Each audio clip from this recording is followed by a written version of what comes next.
मालिकेच्या आजच्या भागामध्ये आपण पाहत आहोत की आता कामिनी एका माणसाला फोनवर बोलत असते आणि बोलत असताना ती फक्त आणि फक्त गौरीबद्दलच बऱ्याच काही गोष्टी सांगत असते.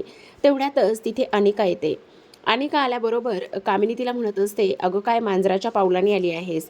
तेव्हा अनिका म्हणत असते, मी माझ्याच पायाने आले आहे, मला कुठे मांजराची पाय आहेत, असं ती बोलते. त्यावर कामिनी तिला म्हणत असते, अगं ये वेडाबाई, मांजराच्या पायाने म्हणजे अगदी शांततेत तू आलेली आहेस, म्हणजे तू आलीस आणि मला समजलं सुद्धा नाही काय हे. त्यावर अनिका म्हणत असते, बाप रे बाप, ही ना ग्रॅनी आजी मराठी लँग्वेज ना फारच कठीण आहे. मला तर ती कशी हँडल करायची, कशी काय करायची ते अजिबात समजत नाही, खूपच डिफिकल्ट आहे. त्यावर कामिनी तिला सल्ले देत असते आणि म्हणते, हे बघ, तुला वाटतं ना मराठी भाषा एवढी कठीण आहे, तर तसं अजिबात फार कठीण नाही आहे. हे बघ, तू जुने पुस्तकं त्याचबरोबर इथे पेपर मराठीतले हे वाचायला सुरुवात कर, तुला नक्की सगळं काही समजेल आणि मराठी आलीच पाहिजे, असं ती अनिकाला सांगते. तेव्हा अनिका म्हणत असते, एक गप्प बस ग्रॅनी आजी, मला ते सगळं काही वाचण्याची अजिबात हौस नाही आहे. कारण तुला सांगू, आत्ता बाहेर मी येत होते ना, त्यावर एक कागद होता आणि त्या कागदावरती सगळं काही लिहिलेलं असताना मला तर कळतसुद्धा नव्हतं की काय करावं आणि काय नाही. कसे ते असतात, ते स्टँडिंग लाईन, त्याच्यानंतर ती कॅप असते वरती, ती स्लॅटिंग लाईन असते, शी मला ना कळतच नाही. अगं ते तुला स्टँडिंग लाईन म्हणजे काय म्हणायचे, काना म्हणायचा आहे का? आणि त्याच्यानंतर टोपी म्हणजे त्याला वेलांटी म्हणतात, कोलांटी नाही गं, वेलांटी म्हणतात. आणि कोलांटी म्हणजे तुला सांगू का, ती ॲक्शन करून दाखवते. त्यावर अनिका म्हणत असते, हां तेच, आत्ताच बघ ना, तिथे एक शब्द होता, त्यावर ग होतं, ग ला 2 स्टँडिंग लाईन होत्या आणि 2 अशा स्लॅटिंग लाईन होत्या, र होतं, र ला एक स्टँडिंग लाईन होती आणि त्यावरती कॅप होती. तेव्हा कामिनी म्हणत असते, अगं मग सोपं आहे ना, तो शब्द गौरी होता.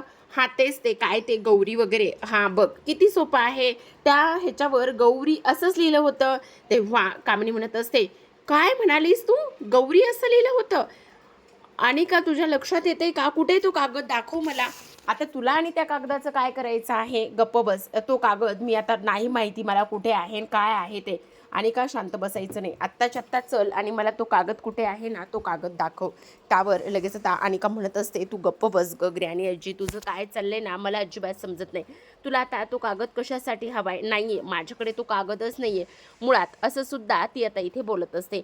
त्याचबरोबर आपण दुसऱ्या बाजूला पाहतो की अन्नपूर्णाला राजनची अवस्था अजिबात पाहत नसते आणि त्याचमुळे आता इकडे अन्नपूर्णा जी आहे ना, ती एका मानसोपचार तज्ज्ञाशी राजनविषयी बोलत असते आणि बोलत असताना असं म्हणत असते की हे बघा डॉक्टर, काही जरी झालं ना तरीसुद्धा राजनची अवस्था मला पाहत नाही, तुम्ही ताबडतोब काहीतरी करण्याचं बघा. तेव्हा डॉक्टर आता सल्ला देतात आणि म्हणत असतात, हे बघा मॅडम, तुम्ही अजिबात काळजी करू नका, काही जरी झालं ना तरी राजनला काहीही होणार नाही, आम्ही त्याची पूर्ण काळजी घेऊ, आम्ही सांगतो ना त्या त्या पद्धतीने सगळं काही तुम्ही करा, असं सांगण्यात आलेलं असतं. तेव्हा आपण पाहतो की इथे कमळी येते. कमळी म्हणत असते, काय झालं आजी, तुम्ही आत्ता इकडे डॉक्टरांना फोन केला होता का, आणि त्याचबरोबर तुम्ही मानसोपचार तज्ज्ञांना फोन केला होता का? तेव्हा लगेच इकडे त्या म्हणत असतात, हो मी त्यांनाच फोन केला होता, पण बाबांना काहीच नाही झालं आजी, तुम्ही असं का बरं फोन केला आहे?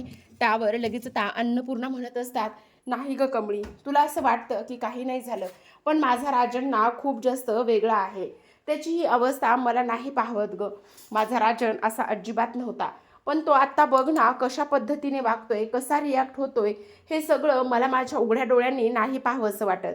तुला सांगू का, तू आमच्या घरामध्ये येण्यासाठी गेली मी 17 वर्ष तब्बल वाट पाहिली आणि तू आत्ता आमच्या घरी आलीस आणि त्यानंतर आनंद आला.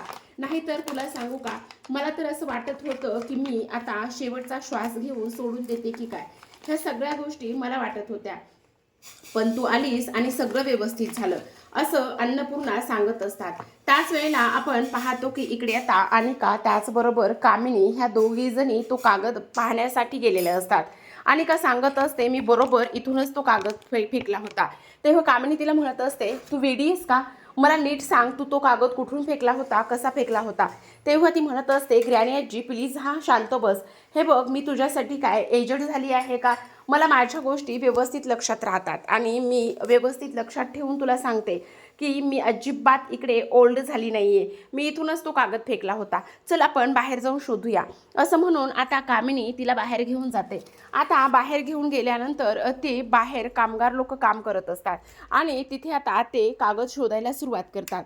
तेव्हा लगेच आता इकडे दुसऱ्या बाजूला कमळी आणि त्याचबरोबर इकडे का निंगी हे लोक अन्नपूर्णाला बोलून झाल्यानंतर हॉलमध्ये येतात. तेवढ्यातच आता ऋषीचा कॉल आलेला असतो. ऋषी म्हणत असतो, कमळी कशी आहेस? तेव्हा ती म्हणत असते, मी ठीक आहे. अगं काय झालं? राजन सर बरे आहेत का गं? तेव्हा लगेच आता कमळी म्हणत असते, राजन सर बरे आहेत, पण अन्नपूर्णा मॅडम मात्र आजी मात्र खूपच जास्त अस्वस्थ झाल्यात. त्यांचं हे सगळं वागणं बघून ना मला थोडंसं टेन्शन आलेलं आहे. तेव्हा ऋषी म्हणत असतो, तू काही सुद्धा काळजी करू नका, सगळं काही ठीक होईल.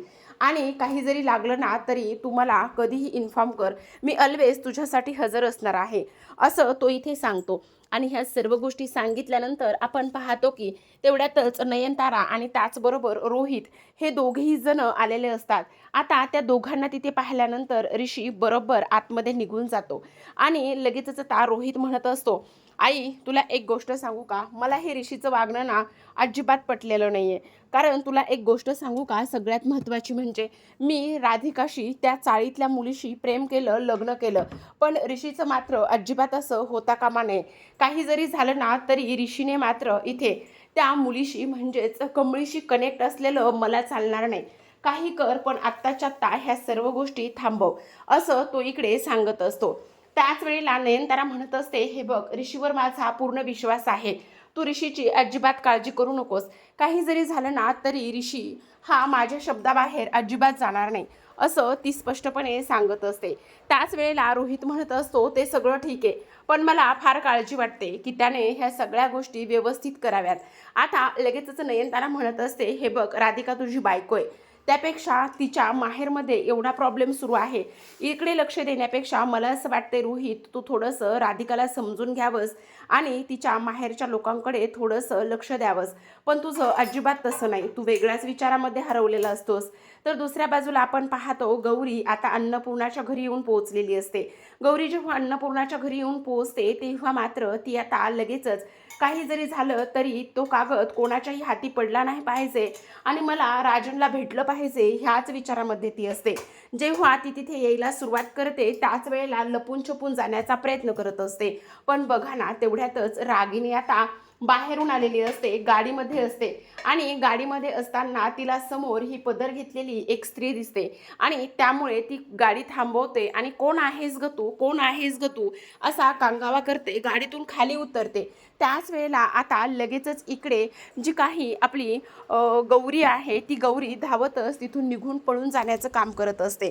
तेव्हा रागिनी वॉचमॅनला बोलावून घेते आणि म्हणत असते, तुमचं लक्ष कुठे आहे, तुम्ही काम करता की काय करता? ती बाई आपल्या घराकडे नजर लावून बसली होती, बघत होती, तुमचं सर्वांचं लक्ष कुठं असतं, ह्या सर्व गोष्टी ती बोलत असते. नाहीतर तुम्ही नीट कामं केली नाही तर मी तुम्हाला कामावरून काढून सुद्धा टाकेल, असं सुद्धा आता इकडे ती बोलत असते.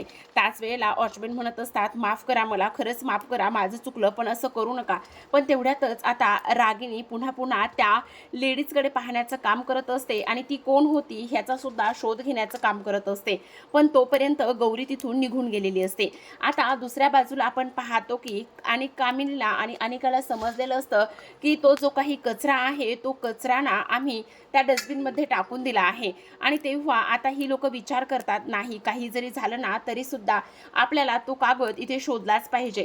त्यावर आता अनिका म्हणत असते, ग्रॅनी आजी तू वेडी का, त्यामध्ये असं काय इथे एवढा खजाना होता का? तेव्हा कामिनी म्हणत असते, हो त्याच्यामध्ये खजानाच होता आणि तो खजाना मला पाहिजे असं समज, चल काही जरी झालं ना तरी आपण तो कागद शोधायचा आहे, असं म्हणत असते. आणि तेव्हा अनिकाला सुद्धा आता लगेचच इकडे ती कचऱ्यामध्ये हात घालायला लावते, पण अनिका मात्र अजिबात त्या कचऱ्यामध्ये हात घालत नसते.